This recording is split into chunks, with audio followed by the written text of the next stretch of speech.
hospital. Well, the whole thing happened. My producer called me that he got shot. So the first thing I did was get in a car and drive to the hospital. I knew exactly where they were taking him. Like I've done my investigation. I did my investigation while I was on the road, and I was texting a person who was getting live updates from the hospital. So I showed up, and the whole scene was just really weird to me. First and foremost, there were very little amount of journalists that really shocked me. Like I thought people would be there just trying to get some details and story, but that was not the case. There were just some people who followed Charlie's car, and they were just praying at the hospital, for Charlie's survival, but obviously he was already dead. Then another weird thing that happened was this whole story about him being on some kind of life support. They even told us that for a second, he had a pulse. All that obviously is not true. Charlie was dead from the as soon as he got shot, I would say.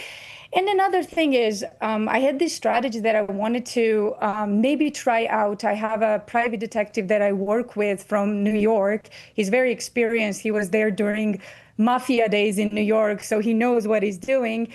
And we got together as a team. I had this strategy. Now I can talk about this because it didn't work out quite how we wanted it to. I looked at Tyler Robinson's case and I thought, well, why don't I get this guy a lawyer? Because that at least puts me near him so I can understand and control the process. And this is times where they couldn't find the guy a lawyer, and they were kind of scrambling around to figure out who was going to be his lawyer. And I started approaching different firms in Utah, trying to get him a lawyer for pro bono. So I walked up to one, I'm not going to name the firm itself, but one of the most reputable firms in Utah, because I live here, and I asked them if they were willing to represent Tyler Robinson for pro bono, case. And I was extremely surprised what I got from them. First and foremost, they were like, yes, we're absolutely on this, because we don't believe that what happened to Charlie Kirk was remotely a case of just a single, crazy kid going up and shooting the guy in the neck. Like, we don't believe that, so we are more than willing to represent him pro bono. So I was like, great. So we started the process, and what happened is we realized that we needed lawyers who are actually certified with death penalty. So their certifications didn't live up to that. But there's another interesting thing. When I did find a lawyer that was certified to represent Tyler Robinson, obviously I needed a consent from Robinson's family or Robinson himself, because he's actually not a minor. He can consent himself. And ironically, we were unable to get in touch with the parents, and the only sources that got close to the parents, they kept telling us that they don't need a pro bono lawyer. In fact, they don't care if we have a badass lawyer for Tyler Robinson. And that really shocked me, because I don't know, if my son was, on a trial and possibly charged with, a murder that could get him executed in prison, I would probably want a really good lawyer for my son, as a family member. Right. So a firm in Utah and get their help to somehow get the consent, because as a lawyer, you can't solicit clients, right? So it's illegal. So you can't just announce yourself that I'm going to represent Tyler Robinson. So I started doing that. So I got into this process, and I asked my local lawyer firm, hey, what's the best way to go around here? We need help to get the lawyer from New York who is certified to represent Tyler to get on the case. So he said, whatever you do, Elizabeth, do not get in touch with the firms in Utah that are the most powerful, because they are in on it with the state. No matter what happens, they will take the side of the state. I did not listen to him. And I ended up calling one of the biggest firms in Utah just to ask for an advice. What is the situation here? What can we do? So what I got from there, Clayton and Natalie, will shock you. First and foremost, they started screaming on the phone. And I was like, why do you even care? You don't have a dog in this fight. Why are you so rude on the phone? So then I said, listen, there is a lawyer who's qualified, and he's actually very famous in New York, wants to represent this kid. All I need is a consent from Tyler Robinson to do so. and we think that you can help. To this, I got a very rude response that only SCORDIS is allowed to represent is allowed to find a representation for Tyler Robinson. Well, let me tell you who SCORDIS is. So SCORDIS is a guy who's running as a state prosecutor. So here's the problem with that. State prosecutor cannot be responsible to find a lawyer for a defendant. That's illegal. They told us it was simple. A lone shooter, a random act of violence, case closed. The headlines were fast. The networks repeated the same lines. A nation was told to move on, but just days later, the story began to unravel, thread by thread. Satellite data disappeared. Witness statements were rewritten, and surveillance footage gone, almost overnight. Then came the whispers. U.S. spy planes detected over the crime scene. Ballistics reports that don't line up with the supposed shooter's position.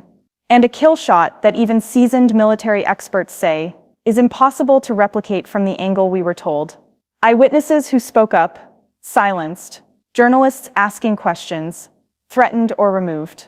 And now former intelligence officials are stepping forward to say what many have already begun to suspect. This wasn't random. This was coordinated. A message delivered with precision and erased with speed. Even the pattern fits. Every hallmark, every inconsistency, it all points back to the same shadowy fingerprints, the same three-letter agencies that have shaped, silenced, and rewritten history before. And if that's true, then Charlie Kirk's death isn't just a tragedy, it's a signal. Tonight, we're exposing the cracks in the official story of Charlie Kirk's assassination, and revealing why every trail leads straight to a government-level operation designed to keep the truth buried. If you're new here, make sure you subscribe, because what you're about to hear, no mainstream outlet will ever dare to touch. The official story came fast. Too fast. Authorities claimed a 22-year-old named Tyler Robinson acted alone. A disturbed young man who allegedly pulled the trigger on one of the most recognizable conservative figures in America. One shot, one kill. Case closed, but within hours, experts started noticing what the mainstream didn't. The ballistics didn't match. The trajectory didn't make sense. And the supposed shooter, he was positioned in a place that couldn't have even produced the angle of the fatal wound. Even Rob O'Neill, the former U.S. Navy SEAL who killed Osama bin Laden, said what millions of people were already thinking: that wasn't an entry wound. That was an exit wound. He watched the footage. He analyzed the impact. And according to him, and several other former military marksmen, the official version of events violates every basic law of physics. So, what really happened that day? And why was the crime scene destroyed, paved over, and erased within days of the shooting? Why were surveillance videos confiscated, never to be seen again? Why did federal agents arrive before local police were even notified?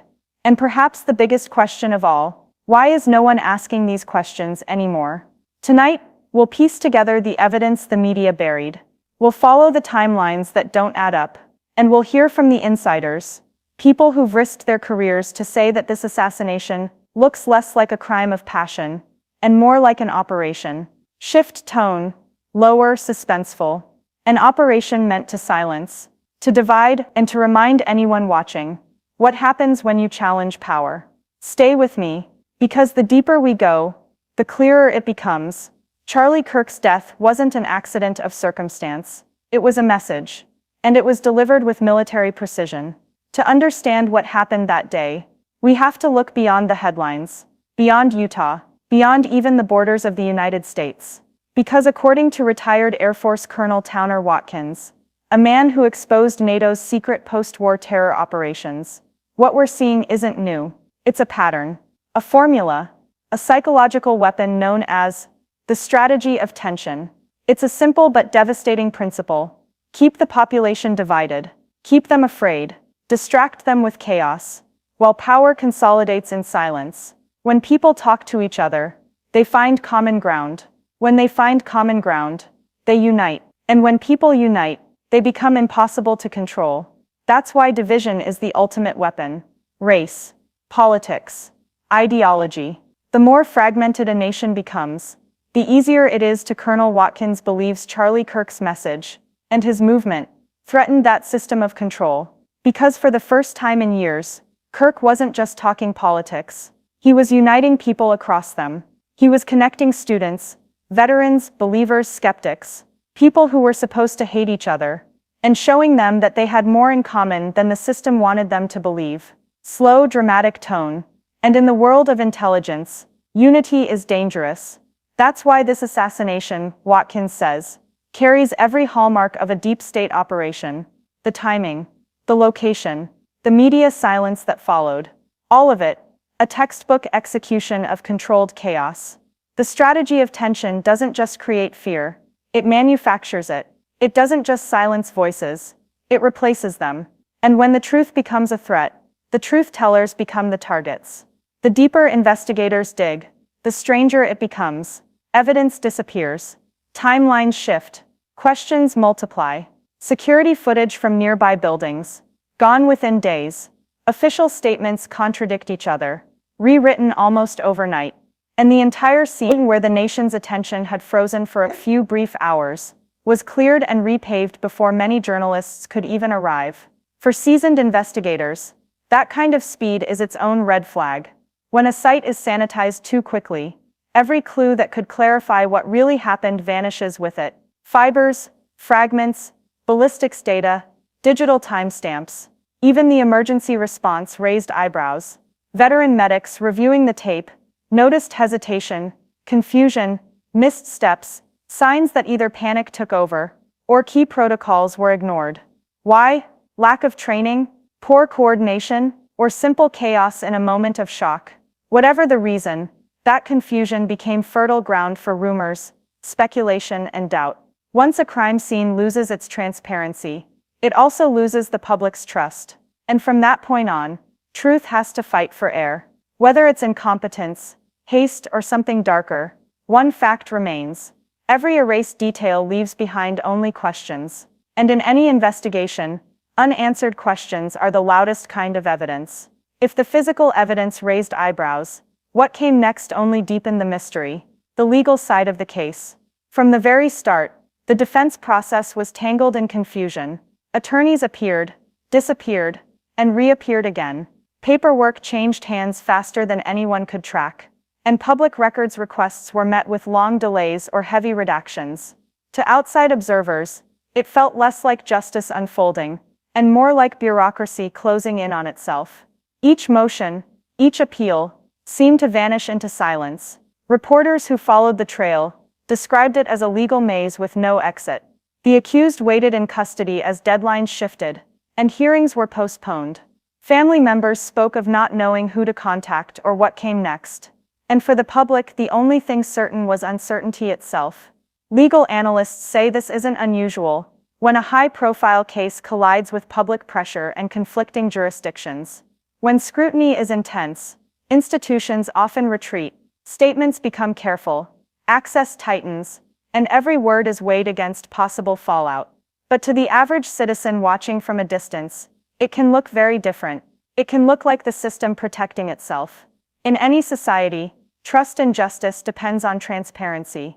When that transparency fades, stories rush in to fill the gap. And those stories, true or not, can shape public perception far more powerfully than any courtroom transcript ever will. So whether the confusion was deliberate or just a symptom of chaos, one thing is clear: the truth now has to fight its way through layers of paperwork, protocol, and silence, a maze that few ever manage to escape. Every investigation eventually circles back to one question: why? Why would anyone want this to happen? What was the motive behind such a public and calculated act? At first, investigators looked for personal grudges, political tension, financial disputes, rivalries, the usual checklist. But the deeper they dug, the more elusive a clear motive became.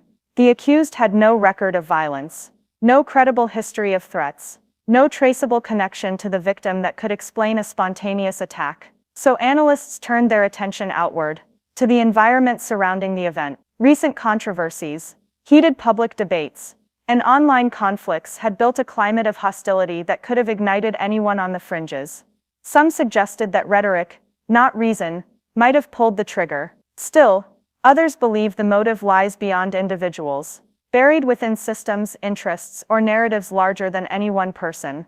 When influence, reputation, and ideology collide, motive becomes harder to define and easier to disguise. In the end, the question of why may remain the most complicated part of this entire case.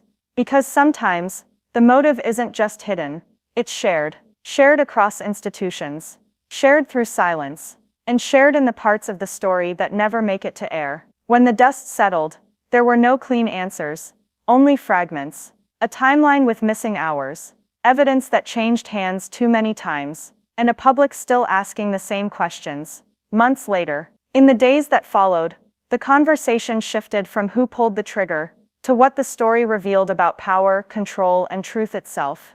People began to see that sometimes the most important evidence isn't what's found at the scene, it's what disappears afterward. For many, the case became more than an investigation. It became a mirror reflecting the systems we trust to protect us, and how fragile that trust can be when transparency fades.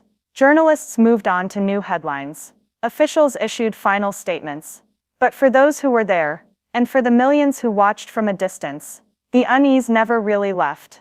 Because some stories don't end with a verdict. They end with a question. A question that echoes long after the cameras stop rolling. What else aren't we being told? And maybe that's the real story. If you've stayed with us this far, thank you. Don't forget to subscribe, share your thoughts in the comments, and stay tuned, because next time, we're taking a closer look at another case that raises the same uncomfortable question: how much truth can a system handle before it starts to break?